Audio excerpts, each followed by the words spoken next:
terus menuntut ilmu. Jangan lupa datang ke majelis taklim. Majelis yang disebut dipelajari padanya ilmu. Apa yang dimaksud dengan ilmu, Pak? Ilmu itu kata Imam Adz-Dzahabi huwa qala Allah wa qala Rasul wa qala as-sahabah wa laysa bitamwih.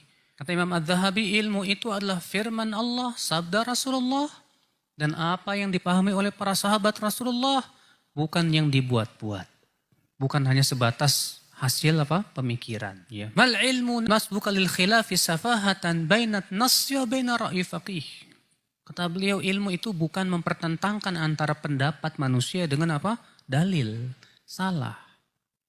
Majelis ilmu itu adalah yang disebutkan di dalamnya qala Allah, qala Rasulullah, wa qala sahabah, berkata ulama, itu majelis ilmu, Pak.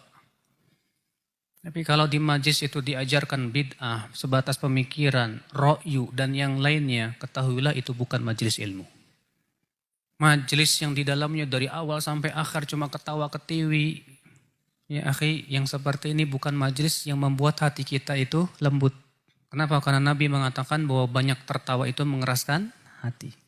Kita ingin dengan adanya majelis ilmu itu hati menjadi kuat, menjadi istiqomah, hati menjadi lembut. Itu yang kita inginkan ya akhwal Islam.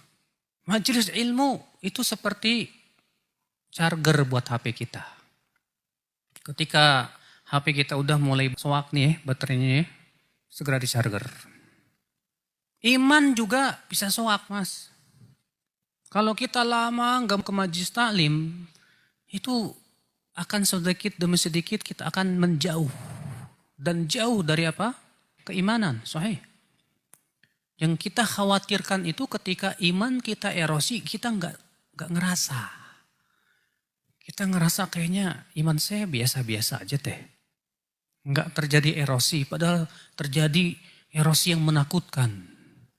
Tapi dengan kita hadir di majelis taklim, kita diingatkan lagi. Kita diingatkan lagi. Kita sangat butuh, ingat. Kita ini butuh kepada majelis taklim, akhi.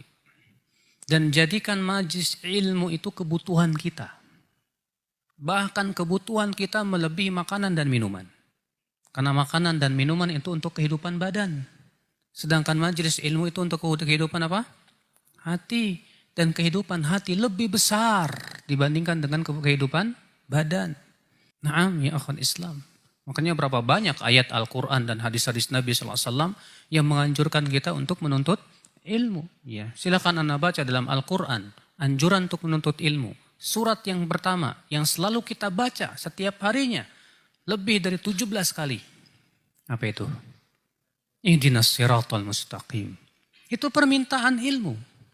Ihdinas siratal mustaqim, ya Allah berikan kami hidayah kepada jalan yang lurus. Dan hidayah itu kata para ulama ada dua macam.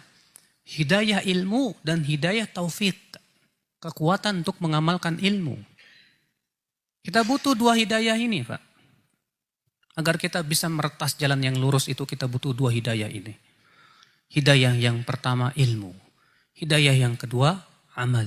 Makanya Allah menyebutkan setelahnya siratal ladzina an'amta alaihim ghairil maghdubi alaihim waladdallin.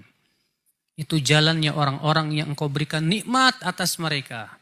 Bukan jalannya orang yang dibenci, bukan jalannya orang yang sesat. Dalam riwayat Tirmidzi Rasulullah SAW menafsirkan siapa yang dibenci? Yahud. Siapa yang sesat? Nasrani. Kenapa orang Yahudi dibenci? Mereka punya ilmu tapi tidak diamalkan. Kenapa orang Nasrani sesat? Mereka beramal tapi tanpa ilmu. Maka berarti jalan yang lurus itu tiada lain apa? Ilmu dan amal. Ilmu dan amal.